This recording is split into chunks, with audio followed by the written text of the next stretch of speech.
Making it into the top ranks is something we all dream of, but only a select few make it. Well, today we're gonna go over 5 key aspects of Predator players' game that you need to add to your game. What's up guys, it's Valued, and by the end of this video, you're gonna have plenty of tips and tricks to add to your own game. If you're on the ranked grind or just playing the game in general and you need a bit of boost, well, buckle in and let's get this going. There is no better place to start than with the very tools you use in every single game.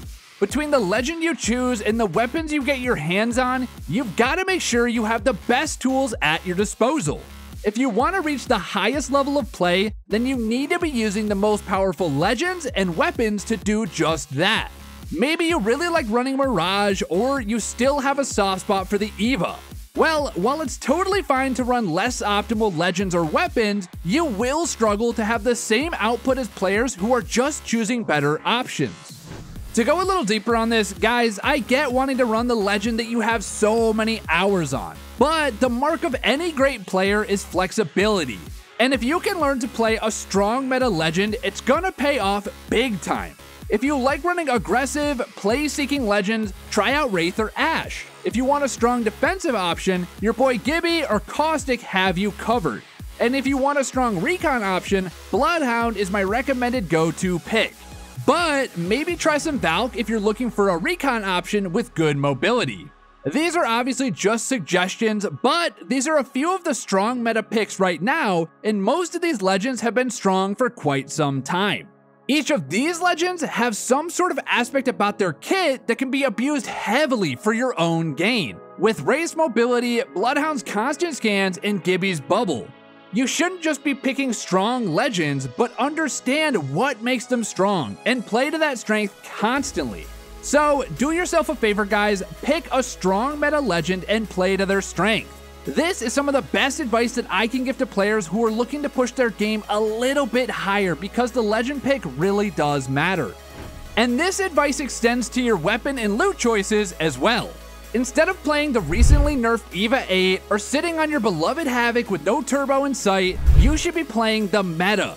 What's great about Apex is the power pendulum swings every single season for different weapons, but every class of weapon usually has its stars. Right now, weapons like the R301 and Flatline are great AR options. You have the Volt as a strong, stable SMG, the Mastiff and Peacekeeper as the best shotties, and weapons like the Triple Take or even the recently disabled Rampage are powerful mid to long range options. These are some of the examples of strong weapons that I constantly run and a ton of Pred players run as well, with many others existing that can also find their way into your loadout.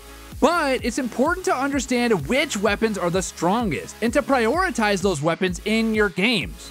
If you're running a gun that has objectively lower damage output or lower accuracy, you're setting yourself up for failure against players who are going to be running the best guns.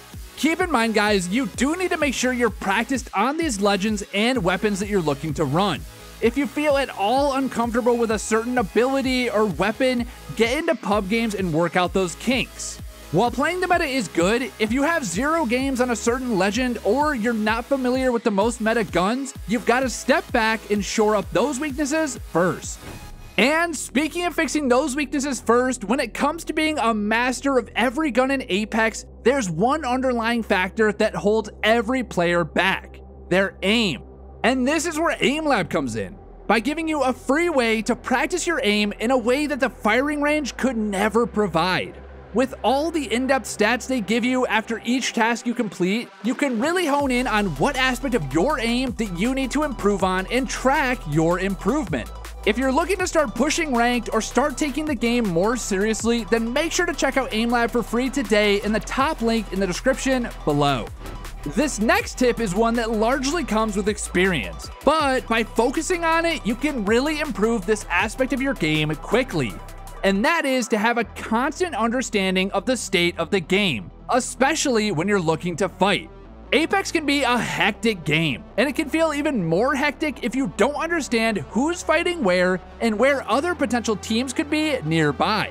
So many players get sent back to the lobby because they opt into a fight without having enough information, and then they get third-partied.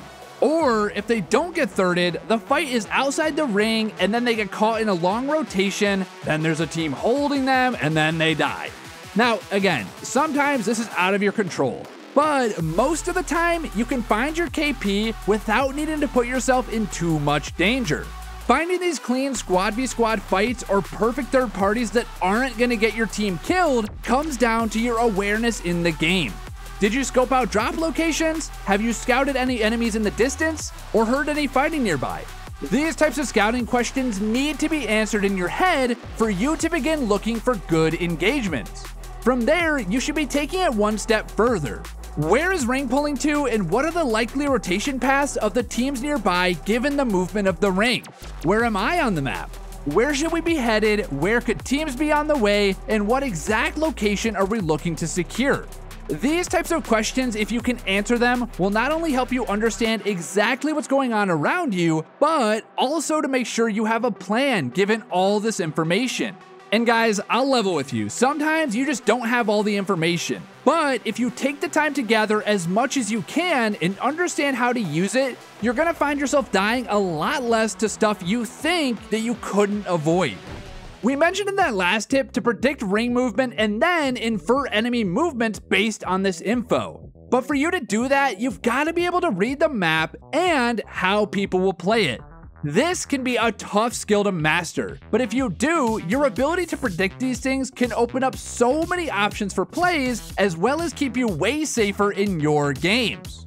You'd be surprised how much you can predict about map movement based on how the ring pulls. And this will lead not only to you playing the ring yourself better, but also being able to set up for potential fights. Let's say you see the ring pull through a popular POI, right to the other side of a choke point. There's a big chance the squads that are rotating late will come through this choke. You can use this info to position away from this area, or better yet, use it to set up a hold on those late rotating squads. Now, there's a ton of depth to this topic that I can't fully dive into in this video, but the general idea is to learn how the ring moves, make predictions of the ring movement, and then use that info to predict map movement in general. If you can do this effectively, you can make way better decisions on the map yourself. If you want to learn more about predicting and playing around the ring movement, then make sure to check out our most recent video on just that. This next one is a PSA to all my friendly fraggers out there. Charge your EVO Shields. If you're pumping damage and leveling your EVO quickly, don't be afraid to swap with a teammate and level theirs. Having everybody in your squad at the highest EVO Shields possible is huge the earlier and later you get into the game. And sometimes you might get your purple or red way before a teammate. This works much better if you have a good position where you're poking enemies, but you can even do it between fights, knowing that you're gonna deal good damage in that fight. Now, this one might sound like a small thing, but it can make a big difference.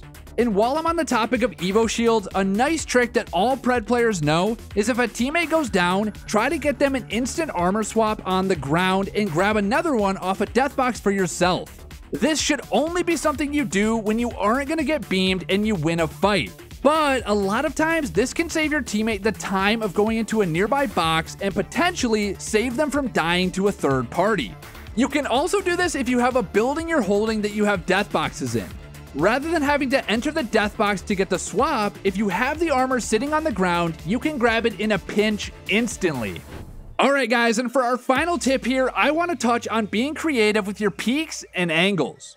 The landscape of each map combined with all the buildings and obstacles makes for a lot of sightlines. And a lot of buildings have some interesting ways you can shoot into them.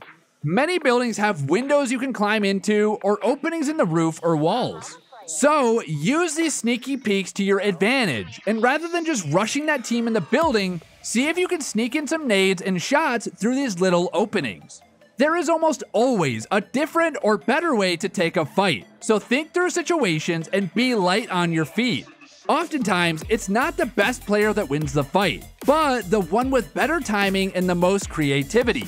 Hitting a big nade through an opening a player wasn't ready for or beaming them through a window can literally win you fights in an instant. So if you see a team holding down a position, look to get some damage on them through these cheeky peeks or unexpected angles before you take a full-on gunfight. Now, these are tips that have helped countless players get into Pred, and I know they can help you take that next step towards the top of the ladders too.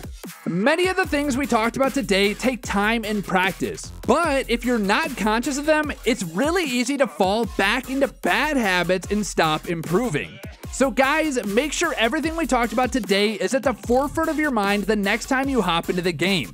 Anyway guys, as always, if you enjoyed the video, make sure to drop a like and sub to the channel. And as always, it's been your boy Valued, and I'll see you guys in the next one. Peace.